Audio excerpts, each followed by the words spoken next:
Hello everyone. In this lecture 34, we will learn how to run the payroll and also see the remuneration statement. Remuneration statement is nothing but the payslip. So let's see how to run the payroll. I am basically showing you how to run the payroll for USA. So payroll is executed through the transaction code PC00 underscore M10 underscore cal C. But before you even run the payroll, you have to make sure that you release the payroll area. Why? Because when you release the payroll area, the master data records for the past and present will be locked so that no changes can be made. So once you execute this transaction code, the next screen appears. In this screen, you will basically enter the payroll area and also the payroll period for which you want to run the payroll. So this payroll period will automatically come by default because from the control record, the moment you release the payroll, the system knows for which payroll period the payroll is supposed to be run. So you can also enter the employee number if you want to run separately for one employee. And then some of the other things also you can make the settings here, like the test run. If you checkbox this test run, so the payroll run will be performed but the database will not be updated, means the payroll results will not be updated in the database. In the test run, when you run it, you will be able to see if there are any errors. If there are any errors, then you go and correct those errors and again run the payroll. If there are no errors, then you can basically remove this checkbox and again run the payroll. And this display log, there is a log option. Display log means it will display all the results. And the last one is the remuneration statement. Remuneration statement basically is the payslip. So you can enter the remuneration statement variant name here. So what is remuneration statement? It is the payslip. So based on the requirement of the company, the programmer can design the payslip. So these are the important things. But the most important thing in this screen is the schema. What is schema? The schema is the instruction which gives to the payroll driver like to run the payroll. So schema is basically list of instructions which it tells the system like how to run the payroll and what exactly the output should come from the payroll. So this is how you run the payroll. Now, remuneration statement, I told you, it refers to the payslip for the employee and it contains all the payments and deduction data in clear format. Now, when you want to see the remuneration statement, there are two ways. One way is that even in the payroll driver screen, you can enter the remuneration statement form name. If you don't want to see from here, then basically you have a separate transaction code through which you can access the payslip. That is nothing but remuneration statement. Let's go to SAP and see how to basically run the payroll. Now, I am basically going to the same navigation path here. I am first releasing the payroll because I have to log the master record. I am clicking on the release payroll area here. So, okay, the payroll area is already released. So let me go to the control record. Okay, I'll show you from the beginning what you have to do it. Okay, so before I release the payroll, there should be a control record, right? So let me first create the control record. So PA03 is the transaction code to create the control record for your payroll area. I am entering into this transaction code PA03 and then entering my payroll area and then clicking on create. The moment I click create, this payroll control record screen comes up. Now I have to enter some payroll period. I am entering 1/2014. So remember here, if you enter 1/2014 and then when you release the payroll, it will release for the second period. So make sure you always enter payroll period less than like one number less for the actual period. Like if you're running the payroll for period 2, then you should enter the payroll period 01. Why? When you release the payroll, automatically this number will basically get increased by 1. So now I'm entering 0 2014, and earliest retro period also I'm giving the same. Like I'm telling the system, if there are some retro changes, like if you have to calculate any back changes, like, so then you can go maximum up to this period. So this is how you basically create the control record. When I created the control record, now I have to release the payroll. When I click on release payroll, see, first of all, control record is very important, because without control record you cannot run the payroll, and there is no way that the payroll can run without a control record. So I have created a control record. Okay, now I am releasing the payroll. If I release the payroll, the system message is saying, do you want to release the period 2? Yes. So if you remember the control record, I have given the payroll period 01. Why? Because I have to run the payroll for 02. The reason, because when you click on release payroll, automatically the number gets increased by 1, which is nothing but 2. So system is basically giving me information message, do you really want to release the period for 2? So make sure, oh yes, I want to run the payroll for 2. That's right. So then click on yes. Now the payroll has been released. It means the master data has been locked. Now you go to this transaction code to run the payroll. So what I am doing, I am basically clicking on this transaction code. This screen comes up.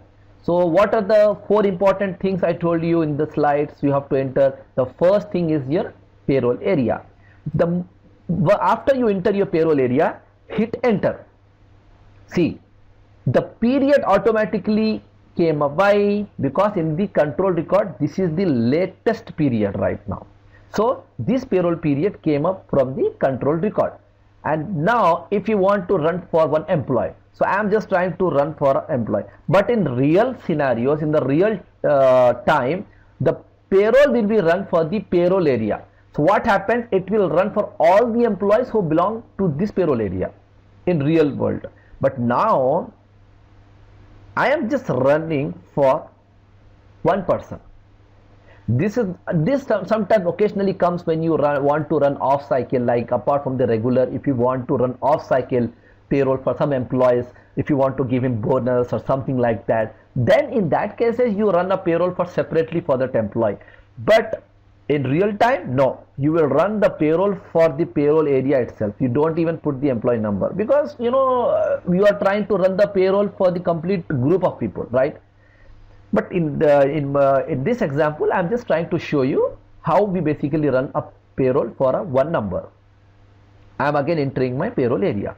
See here, payroll area, second period, it came up from the control record. I'm entering my employee number. I again enter the payroll area. Now I am basically entering my schema. So I told you schema is basically, it's the instructions given to the system. So now I am basically ticking this checkbox test run to make sure there are no errors, and also I want to see the log, and then I want to see the remuneration statement. After I fill up all these details, then I go and click on execute. So when it says selected personal numbers 1 and successful is 1, meaning that the successful personal number means this number which I basically selected in the screen. So the payroll ran successfully. Now if you want to see the remuneration statement from here, from this screen, click on the form, because remuneration statement in technical words is a form, actually it's a payslip. When you click on form, see, it shows you the complete payslip. If you remember this amount 870 in my previous lecture of wage type, I created, right, 870, and I also told you during that lecture that you have to give a wage type short text, because that short text will appear on the payslip. See, this wage type text is shown on the payslip, and it shows me the name of the employee, the check number if it is there, check date, pay period for this month, February, employee number, all other details. So this is how you basically access the remuneration statement. Now I'm going back. So once I see there are no errors, I'm okay to run the payroll without the test run. So I'm removing the checkbox, and then so that it basically updates the database table with the payroll results. So now it has basically run, and also it shows me all these amounts like pay, what is the total net, because I just created one wage type. If you go to info type 8 of this employee, it has only one amount, that is nothing but 870. That is the reason why it is just showing this amount. So if you go to info type 8 PA30 and go to this employee, go to info type 8 and then just see. So if you see here, only one amount 870 is there. That is the reason why in the payslip also only one amount is shown. If you have couple of wage types, more than one wage type was there, then definitely it would have shown up in the payslip. So this is how you run the payroll, and then you see the remuneration statement. Another way of seeing the remuneration statement is, there is a transaction code called PC00 underscore M10 underscore CEDT. When you click on this, this screen comes up. Now, what is this screen? This is specifically for remuneration statement, meaning that this particular screen will allow you to change the different forms and see how the remuneration statement will look like. So it's basically like there will be so many forms developed by the ABAPer. So if a company likes the one which they are really looking for, they can go. If they don't like that, then they will ask the programmer to design a new payslip for the company. So let's see how we can see the different payslips here. I'm entering the payroll area here, and I'm entering the employee number 565. I'm entering the payroll area CM. So now I'm executing it. See, I just entered these details. I'm using this form, which is US01, some standard form. When I execute this, see, now the layout of the remuneration statement is totally different. Why? It is showing me the wage type number as well as the long text and rate, number, amount, and these details. And see, it showed me the SSN number, for which period, for February, and all other details. So this is the way how the remuneration statement works. So there are so many forms here. So basically what you can do, you can see, I mean, you can run with different forms to see, like, is it really meeting the requirement or not. So that's the way how. Now if at all if the company says no, we are trying to find a new design, then once they give the design to the ABAPer, then ABAPer will create the remuneration statement, custom remuneration statement, which is basically Z. So it starts with Z, for example, here. So for example, ABAPer must have created this one, ZUTF. Now when you execute this one, so the layout could have been different. So that's the only difference. So hope you understood how to run the payroll. Before you run the payroll, you have to make sure that you release the payroll.